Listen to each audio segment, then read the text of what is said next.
يا أيها الذين آمنوا إذا نودي للصلاة من يوم الجمعة فاسعوا إلى ذكر الله وذروا البيع ذلكم خير لكم إن كنتم تعلمون سبحان الله আল্লাহ বলেন গোলাম জুমার সালাতের জন্য যখন আযান দেওয়া হয় দুনিয়ার সমস্ত কিছু বন্ধ করে দাও দুনিয়ার সমস্ত ব্যস্ততা সমস্ত কার্যক্রম সবকিছু বন্ধ করে দিয়ে আমি আল্লাহর দিকে ধাবিত হও পড়েন সুবহানাল্লাহ ফাসআউ ইলা যিকরিল্লাহ আল্লাহর শরণের দিকে দৌড়াও আল্লাহর ইহতিমামের দিকে তোমরা দৌড়াও আল্লাহর দিকে তোমরা গুরুত্ব দাও কিন্তু দুর্ভাগ্যের বিষয় হলো জুমার সালাতের আযান হয়ে যাওয়ার পরেও দুনিয়ার ব্যস্ততা আমাদেরকে ছাড়ে না ঠিক কিনা দুনিয়ার ব্যস্ততা নিয়ে পড়ে থাকি আমরা মনে করি জুমার দিন 2 রাকাত নামাজ পড়লে আমাদের জুমার কাজ সম্পূর্ণ হয়ে যায় কিন্তু রাসূল বলেন খুতবা থেকে শুরু করে আলোচনা থেকে শুরু করে খুতবা থেকে শুরু করে নামাজ পর্যন্ত পুরোটাই জুমার মধ্যে সাব্যস্ত করেন সুবহানাল্লাহ পুরো বিষয়টাকে আল্লাহ জিকির বলেছেন আমরা মনে করি সুবহানাল্লাহ আলহামদুলিল্লাহ আল্লাহু আকবার লা ইলাহা ইল্লাল্লাহ এগুলাই জিকির কিন্তু জুমার সালাতে এসে জুমার মসজিদে এসে খুতবা শোনা আলোচনা শোনা এগুলোকেও আল্লাহ জিকিরের মধ্যে সাব্যস্ত করেছেন পড়েন সুবহানাল্লাহ যতক্ষণ কোন বান্দা জুমার দিনে এসে খুতবা শুনে ততক্ষণ এই বান্দা জুমার খুতবার মধ্যে জিকির আল্লাহ জিকিরের মধ্যে শামিল হয়ে যায় পড়েন সুবহানাল্লাহ এজন্য রব্বুল আলামিন বলেন ইয়া আইয়ুহাল্লাযীনা আমানু ইযা নুদিয়া লিস-সালাতি মিন ইয়াউমিল জুমুআতি ফাসআউ ইলা যিকরিল্লাহি ওয়া যারুল বাই' যালিকুম খায়রুল লাকুম ইন কুনতুম তা'লামুন পড়েন সুবহানাল্লাহ আল্লাহ বলেন গোলাম জুমার সালাতের জন্য যখন আযান দেওয়া হয় সব কিছু বন্ধ করে দাও সমস্ত ব্যস্ততা সমস্ত দোকানপাটগুলো মার্কেটগুলো শাটডাউন করে দাও বন্ধ করে দাও আমরা যদিও দেখি 2 ঘন্টার জন্য আমাদের বেচা কিনা হয় না 2 ঘন্টার জন্য আমাদের কার্যক্রম চলে না কিন্তু আমাদের কার্যক্রমে ব্যবসা বাণিজ্যের মধ্যে সব কিছুর মধ্যে বরকত দিতে পারেন যিনি তিনি কে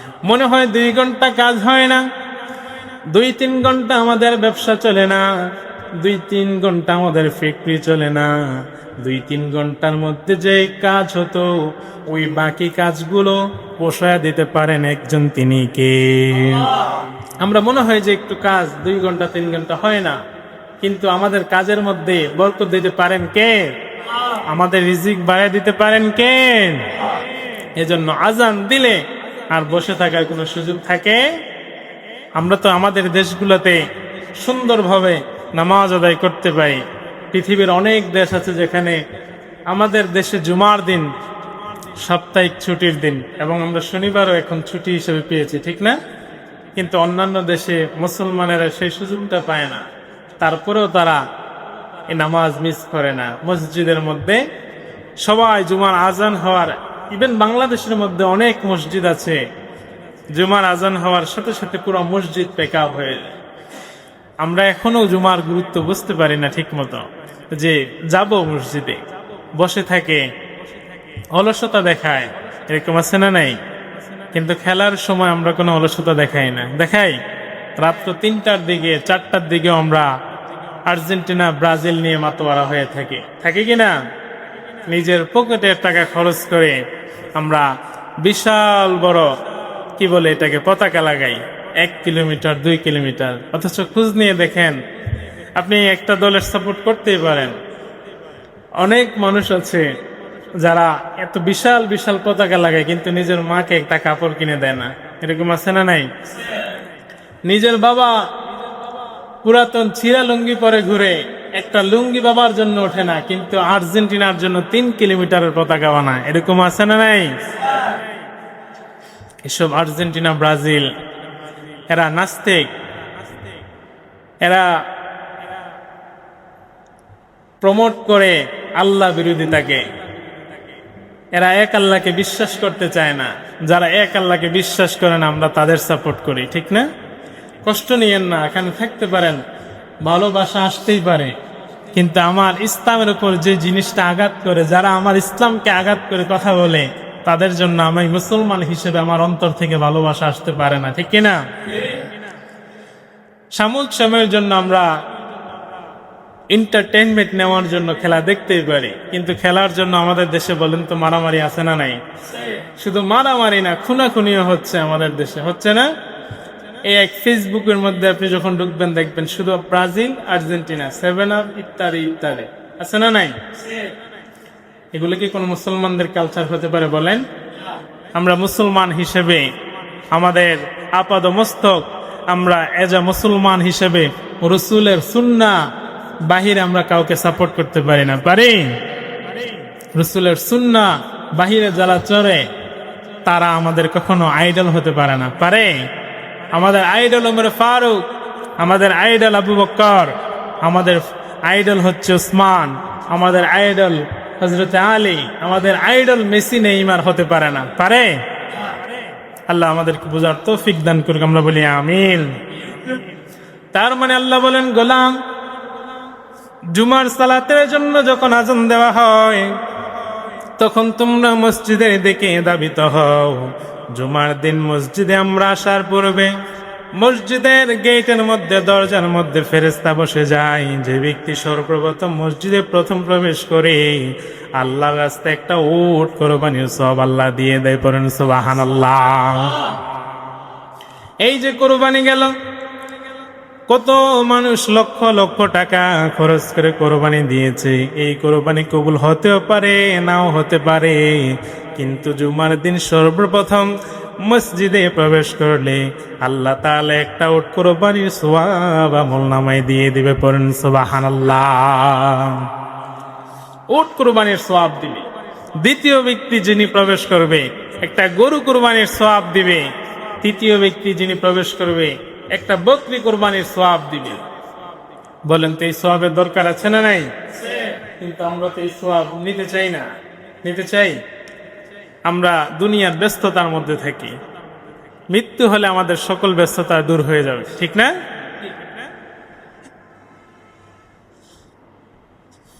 মৃত্যু যখন আসবে তখন আমাদের সব ব্যস্ততা দূর হয়ে যাবে। এখন আমরা দুনিয়া নিয়ে ব্যস্ত। আল্লাহ আমাদেরকে বোঝার তৌফিক দান করুক, আমরা বলি আমিন।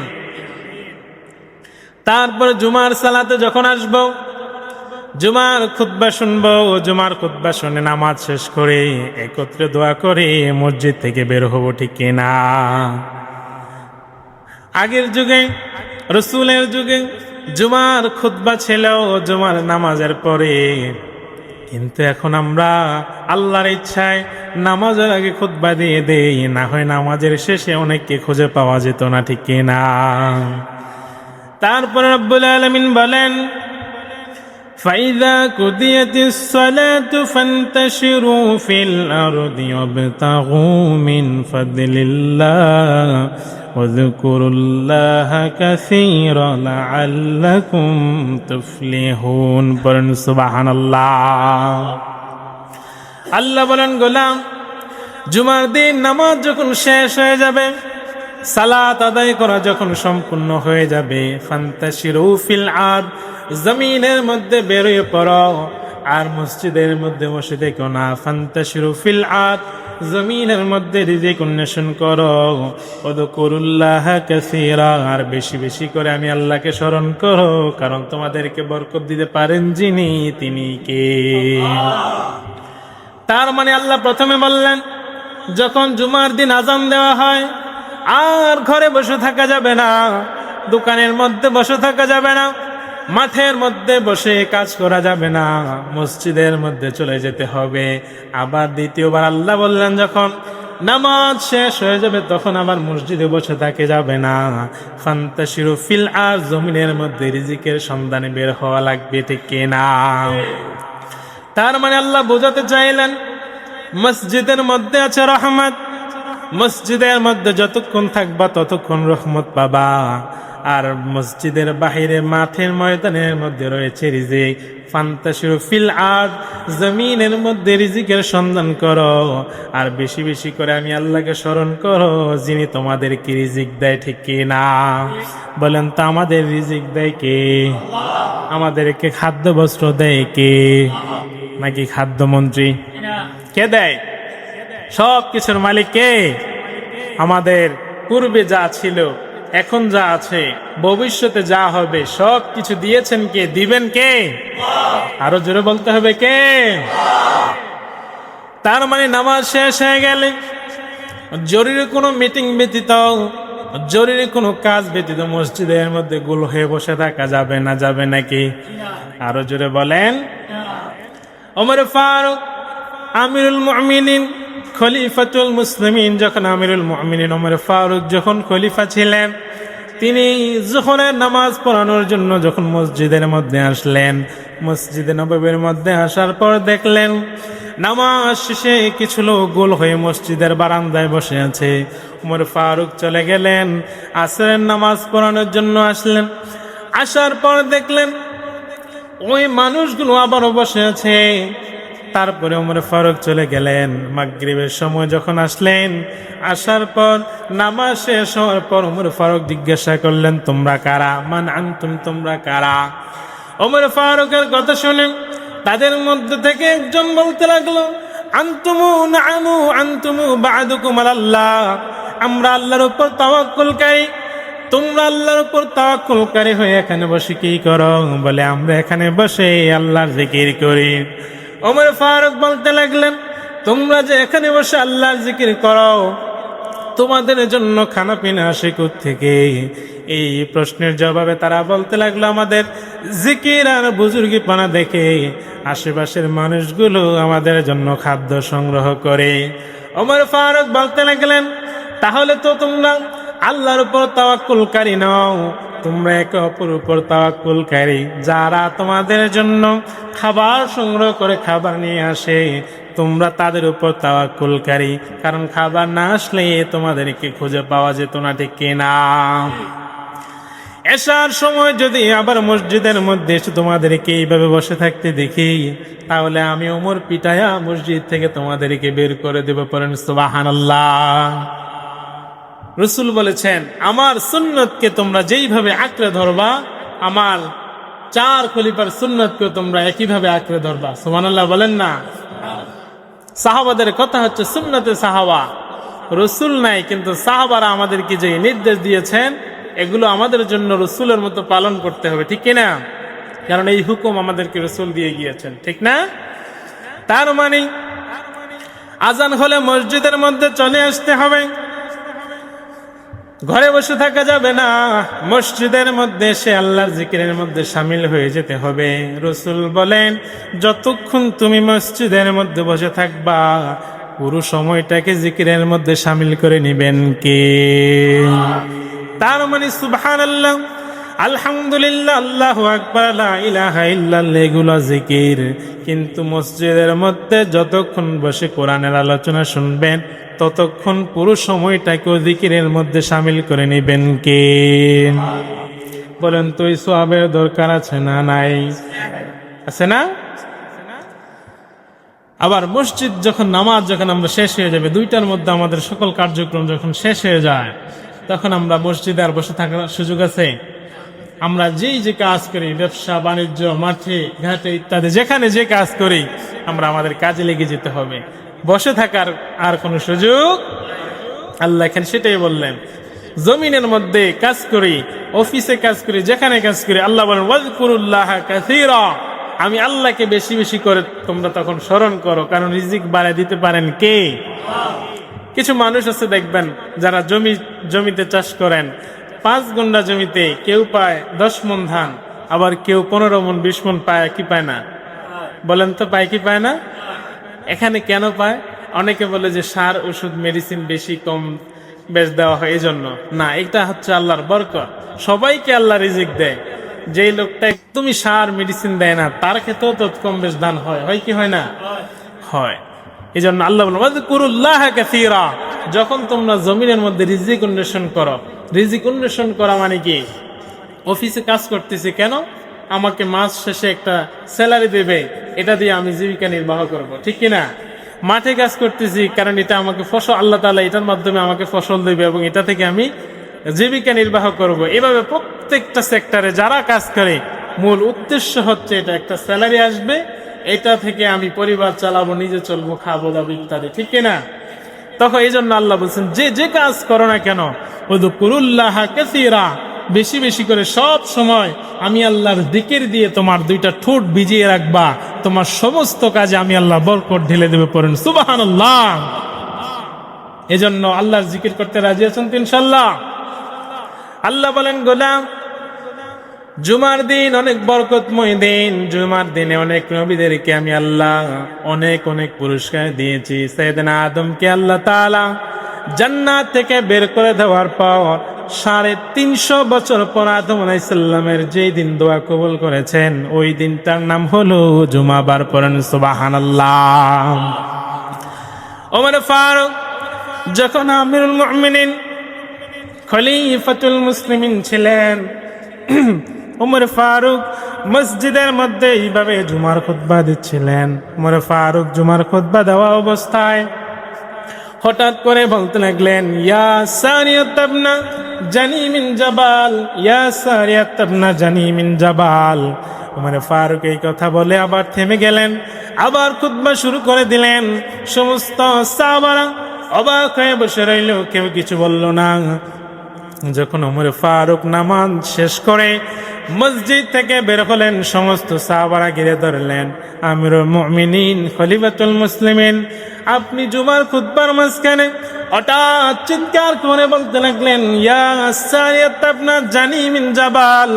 আপনার এই কথার সঙ্গে খুতবার আগের অংশের কোনো মিল পেলাম না, পরের অংশের কোনো মিল পেলাম না, আপনি হঠাৎ করে কেন এই কথাটা বললেন? ওমর ফারুক বলতে লাগলেন, আমি যখন জুমার খুতবা দিচ্ছিলাম, ওই যে অনেক দিন পূর্বে আমার মুসলিম সেনাপতিকে দিয়ে আমার মুসলমান সৈনিকদেরকে পারস্যের উপত্যকার মধ্যে যুদ্ধে পাঠিয়েছিলাম, হঠাৎ করে জুমার খুতবা চলাকালীন অবস্থায় রব্বুল আলামিন যুদ্ধের একটা দৃশ্যপট আমি উমরের সামনে তুলে ধরলেন। আমি দেখতে পেলাম আমার সামনে আমার মুসলিম সেনাপতি ভুল করে মুসলিম সৈনিকদেরকে নিয়ে পারস্যের উপকণ্ঠের দিকে, উপত্যকার দিকে চলে যাচ্ছে, যেখানে শত্রু বাহিনী আগে থেকে ওত পেতে আছে। আমার মুসলিম সেনাপতি যদি সৈনিকদেরকে নিয়ে ওই দিকে যায় তাহলে শত্রু বাহিনীর হাতে ধরা খেয়ে যাবে, সেখানে তারা সবাই শহীদ হয়ে যাবে। সেজন্য রব্বুল আলামিন যখন আমার চোখের সামনে যুদ্ধের এই দৃশ্যপটটা তুলে ধরলেন, আমি আমার মদিনার মসজিদে নববীর মিম্বার থেকে আমি আমার এক সেনাপতিকে 1000 কিলোমিটার দূর থেকে আমি আমার সেনাপতিকে কমান্ড দিলাম যাতে পাহাড়ের দিকে চলে যায়। পড়েন সুবহানাল্লাহ। সবাই বিশ্বাস করলো, কিন্তু মুনাফিকগুলো বিশ্বাস করলো না। মুনাফিকগুলো বলতে লাগলো, ওমর ফারুক আমিরুল মুমিনিন খলিফাতুল মুসলিমিন কি পাগল হয়ে গেল নাকি? কোথায় মসজিদে নববী, কোথায় পারস্যের উপত্যকা, 1000 কিলোমিটার দূর। আমিরুল মুমিনিন কেমন করে জ্ঞানী মানুষ হয়ে এমন কথাটা বলতে পারলো? ওই যে মুনাফিকগুলো বিশ্বাস করলো না। মুনাফিকগুলো উৎপেতে থাকলো, যেদিন সারিয়া যুদ্ধ থেকে জয়লাভ করে ফিরে আসবে সেদিন আমরা গিয়ে জিজ্ঞাসা করব। অনেক দিন কেটে যাওয়ার পর যখন যুদ্ধের ময়দান থেকে মুসলিম সেনাপতি জয় নিয়ে মদিনার দিকে হেঁটে আসছে, জীবদ্দশায় কোনোদিন মুনাফিকগুলো মুসলমান সাহাবাদেরকে যুদ্ধ থেকে আসার পর ওয়েলকামে রিসিপশন দেওয়ার জন্য যায় না, কিন্তু ওই দিন সমস্ত সাহাবারা যাওয়ার আগে মুনাফিকগুলো মদিনার উপকণ্ঠের মধ্যে গিয়ে দাঁড়িয়ে রয়েছে। তাদেরকে ওয়েলকামিং রিসিপশন দেওয়ার জন্য দাঁড়িয়ে রয় নাই, বরং মুনাফিকগুলো দাঁড়িয়ে আছে জিজ্ঞাসা করার জন্য। যখন সারিয়া সমস্ত সৈনিকদেরকে নিয়ে মদিনার উপকণ্ঠের দিকে প্রবেশ করলেন, মদিনার উপকণ্ঠের মধ্যে যখন প্রবেশ করলেন, জিজ্ঞাসা করলেন, ও সারিয়া, অনেক দিন আগের কথা, যুদ্ধের ময়দানে জুমার দিন যুদ্ধ চলা অবস্থায় খুতবা থামিয়ে ওমর ফারুক আমিরুল মুমিনিন তোমাকে কোনো কমান্ড দিয়েছে কিনা বলো। সারিয়া বলতে লাগলো, তোমরা কেমন করে জেনেছ, তোমরা কেমন করে শুনতে পেরেছ? তোমরা ঠিকই শুনেছ, ঠিকই জেনেছ। ওই দিন আমি ভুল করে আমার সৈনিকদেরকে নিয়ে আমি যখন পারস্যের উপত্যকার দিকে চলে যাচ্ছিলাম, হঠাৎ করে আমার কানের মধ্যে ধূর থেকে ভেসে এসেছে আমিরুল মুমিনিনের একটা কণ্ঠ। আমিরুল মুমিনিন বলতে লাগলো, ইয়া সারিয়াত ইবনে জানি মিন জাবাল, পড়েন সুবহানাল্লাহ। আমি ভুল করে আমার সৈনিকদেরকে নিয়ে আমি উপত্যকার দিকে চলে যাচ্ছিলাম, যেখানে শত্রু বাহিনী আগে থেকে ওইখানের মধ্যে দাঁড়িয়েছিল। কিন্তু আমিরুল মুমিনিন যখন বললেন, সারিয়া উপত্যকার দিকে যেও না, পাহাড়ের দিকে চলে যাও, পাহাড়ের দিকে যদি চলে যাও এই যুদ্ধ তোমাদেরকে জয়লাভ দিবেন যিনি, তিনি কে? আমি সেদিন আমিরুল মুমিনিনের কথা মতো উপত্যকার দিকে না গিয়ে পাহাড়ের দিকে গিয়েছিলাম। যুদ্ধ করতে করতে আল্লাহর রহমতে আমরা যুদ্ধের ময়দানে জয়লাভ করতে পেরেছি। ইন দ্য মিন টাইমে সারিয়া বলতে লাগলো, মুনাফিকদেরকে বলতে লাগলো, মুনাফিকরা শোনো শোনো, আল্লাহর রসুলের সাহাবারা কখনো মিথ্যা বলে না। আল্লাহ তাআলা তাদেরকে এত সম্মান মর্যাদা দিয়েছেন, পড়েন সুবহানাল্লাহ। 1000 কিলোমিটারের যুদ্ধের দৃশ্যপট রাসূলের সাহাবাদেরকে দেখিয়েছেন কে? ওই সাহাবাদের কথা শোনার দরকার আছে না নাই? ওই সাহাবাদের কথা, ওই সাহাবাদেরকে আমরা আইডল মানতে হবে। ওই সাহাবাদেরকে আমরা, আমাদেরকে তাদের জীবনের আদর্শ, তাদের চলা, তাদের কথাবার্তা, এগুলো আমাদের জীবনের মধ্যে ধারণ করতে হবে, ঠিক কিনা? মেসি নেইমার কিভাবে চুল কাটে এটা আমাদেরকে গ্রহণ করা লাগবে না। লাগবে? হারাম কোন জিনিস মুসলমান গ্রহণ করতে পারে? কথা বলেন, পারে? হারাম চুলের কাটে। আমাদেরকে যদি কেউ শুকরের মাংস এনে দেয়, খাবেন? আমরা প্রত্যেকে কম বেশ বিরিয়ানি পছন্দ করি না? সবাই করি কিনা? কিন্তু সবাইকে যদি এখানে বিরিয়ানি এনে দেয়, সবাই খাওয়ার জন্য প্রস্তুত। যদি কেউ বলে যে বিরিয়ানি গরুর মাংস দিয়ে নয়, বরং শুকরের মাংস দিয়ে রান্না করা হয়েছে, খাওয়া যাবে? কেউ খাবেন? কেউ খাবো না। কেন? টেস্টি খাবার, এরপরও খাবো না, কারণ শুকর আমাদের জন্য হারাম, ঠিক কিনা? তাইলে মেসি নেইমারের চুলের কাটিং, তাদের চলা আমাদের জন্য হালাল হলো কিভাবে বলেন? তাদের চলাটা, তাদের এই যে গুড লুকিংটা, এটা আমাদের জন্য হালাল হলো কিভাবে? যারা দিন রাত মদ জুয়া ইত্যাদি, যারা নারীদেরকে নিয়ে ব্যস্ত থাকে, তারা আমাদের কি কোনোভাবে আইডল হতে পারে? আমরা তো ওমরের উত্তরসূরি, আমরা তো আবু বকরের উত্তরসূরি, ঠিক কিনা? এজন্য রাগ করবেন না, নিজেকে নিজে জিজ্ঞাসা করবেন যে আমি কাকে সাপোর্ট করতেছি, আমি কাকে সাপোর্ট করতেছি। আপনি কোনোদিন মায়ের জন্য ভালোবেসে একটা কাপড় কিনেন না, আপনি 1 কিলোমিটারের পতাকা বানান আর্জেন্টিনা। বাবার জন্য একটা লুঙ্গি কিনেন না, ব্রাজিলের জন্য 3 কিলোমিটার পতাকা বানান। এটা কি আমাদের সাথে যায়? এটা কি কোনো মুসলমানদের সাথে যায়? কষ্ট নিয়েন না ভাই, আমি বলি, নিজেকে নিজে বোঝান। আমার হালাল ইনকামের টাকা আমি কেন নাস্তিকদের জন্য নষ্ট করব? আপনি এই পতাকা না কিনলেও তাদের কোনো সমস্যা নাই। আপনি কিনছেন, মারামারি করেন, বন্ধু বন্ধুতে ঝগড়া, ভাইয়ে ভাইয়ে ঝগড়া, অনেক জায়গায় এরকম আছে, বাবা ছেলেতেও ঝগড়া আছে না নাই? এত ভক্ত রাসূলের, এত বড় ভক্ত হতে পারলাম না, সাহাবাদের এত বড় ভক্ত হতে পারলাম না, আমরা ইহুদি খ্রিস্টানদের বিশাল বড় ফ্যান হয়ে যায়, ঠিক না? বিশেষ করে যখন 4 বছর ঘুরে ফিফা ওয়ার্ল্ড কাপ যখন আমাদের কাছে চলে আসে, তখনই আমাদের অ্যালার্জি বেড়ে যায়, ঠিক না? তখনই আমরা ঝগড়ার মধ্যে মাতোয়ারা হয়ে যাই। আল্লাহ আমাদেরকে হেফাজত করুক, আমরা বলি আমিন। তার মানে আল্লাহ প্রথমে বললেন জুমার সালাতের জন্য যখন আজান দেওয়া হয় ফাসআউ ইলা যিকরিল্লাহ, আল্লাহর স্মরণের দিকে ধাবিত হও। ওয়াদারুল বাই, কেন বেচা বন্ধ করে দাও? যালিকুম খায়রুল লাকুম ইন কুনতুম তা'লামুন, কারণ এটাই তোমাদের জন্য কল্যাণকর যদি তোমরা বুঝতে পারো। পড়েন সুবহানাল্লাহ। তারপর রব্বুল আলামিন বলেন فَإِذَا قُضِيَتِ الصَّلَاةُ فَانتَشِرُوا فِي الْأَرْضِ وَابْتَغُوا مِنْ فَضْلِ اللَّهِ وَاذْكُرُوا اللَّهَ كَثِيرًا لَعَلَّكُمْ تُفْلِحُونَ। পড়েন সুবহানাল্লাহ।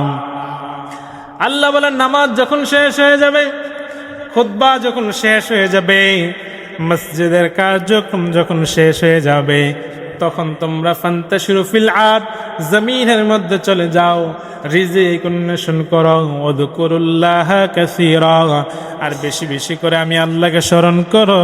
লাআল্লাকুম তুফলিহুন, কারণ আমি আল্লাহ তোমাদের উপর বরকত দেই। ঠিক কি না? আমাদেরকে সমস্ত কার্যক্রমে আমাদেরকে বরকত দেয় কে? আর কেউ দিতে পারে? জোরে বলেন পারে? আল্লাহ আমাদেরকে বুঝার তৌফিক দান করুক। আমরা বলি আমিন। যারা পরে আসছেন 4 রাকাত সুন্নত আদায় করেন।